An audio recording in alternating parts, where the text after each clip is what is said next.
Temperatures across the Puget Sound are set to plummet throughout the rest of this week. So how can you make sure your children are safe while they are playing in the snow? Joining us now is Dr. Dawn Shifrin. Doctor, as always, thank you very much for sharing your insights. And there's a lot going on right now. Now with school out and the snow on the ground, kids are out playing, they're sledding, maybe making a snowman. But with those freezing temperatures, what are some tips to keep kids warm when they're outside? Well, Christine, throwing snowballs and making snowmen and sledding is great fun, but the extreme cold means that those little bodies are going to get big chills. So the key is to dress to keep those kids dry and warm in 3 layers. The inner layer of having thermal underwear, maybe snug PJs, a middle layer with light fleece and probably a wool sweater or a wool sweater, and an outer layer of snow pants and a very warm parka. Not so much a puffer parka because those can restrict movements.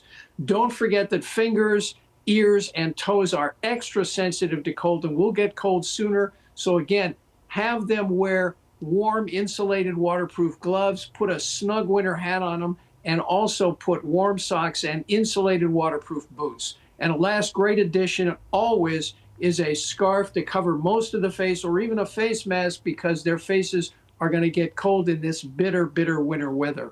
Yes, and so there's also a risk of frostbite. A lot of times kids are just too busy having fun. They might not know it. What should parents look out for?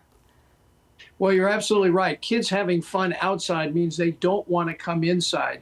But those little bodies lose heat quicker than adults. So again, what parents need to watch for is frostbite. Frostbite means the skin is freezing and will turn gray, white, numb, and then quite painful. So parents, if your children are shivering, if they're complaining of being cold, or if they're wet, and also if they're losing energy and they're getting more sluggish, definitely bring them inside, take off those wet clothes, put a warm blanket or warm clothes on, give them something warm to drink, tea, hot chocolate, or maybe some warm soup.